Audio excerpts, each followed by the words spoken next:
professeur, votre ONG œuvre principalement pour la paix et la sécurité sur le continent.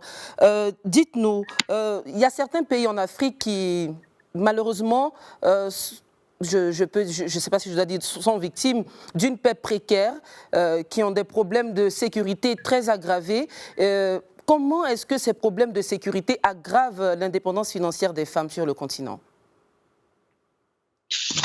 Vous savez, les données nous montrent que les femmes et les enfants sont affectés à plus de 70% en général lorsqu'il y a conflit dans ces zones. Conflit dans ces zones parce qu'effectivement, en fait, ce sont les femmes qui paient le plus lourd tribut lorsqu'elles perdent leurs époux, mais également, en cas de déplacement, c'est elles qui se déplacent avec les enfants. Et ça aggrave la paupérisation. D'ailleurs, un rapport d'ONU Femmes a montré que pour 100 hommes âgés de 25 à 34 ans qui vivent dans l'extrême pauvreté, c'est-à-dire avec moins de 1,90 $, en 2020, on compte 118 femmes. Et à cause de la COVID, donc, qui va creuser, donc cette crise sanitaire qui va creuser les inégalités, d'ici 2030, les inégalités vont se creuser et on comptera 121 femmes pour 100 hommes à l'horizon 2000 femmes.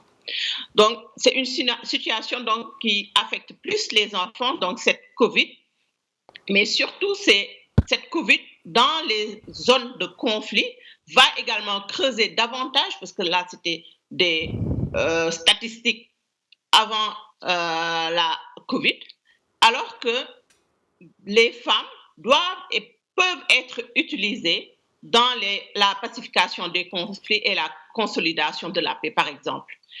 Mais même si les institutions ont mis en place des plateformes ou bien des réseaux féminins de défense des droits des femmes, aussi bien au niveau de la CEDEAO, avec les RESFECO, le ROAGEL pour les jeunes femmes leaders, ces femmes ne sont pas utilisées. Et force est de constater, en fait, que donc ça va s'aggraver, ça va continuer à s'aggraver parce qu'on ne peut pas aujourd'hui essayer de résoudre les conflits sans mettre à l'avant les femmes.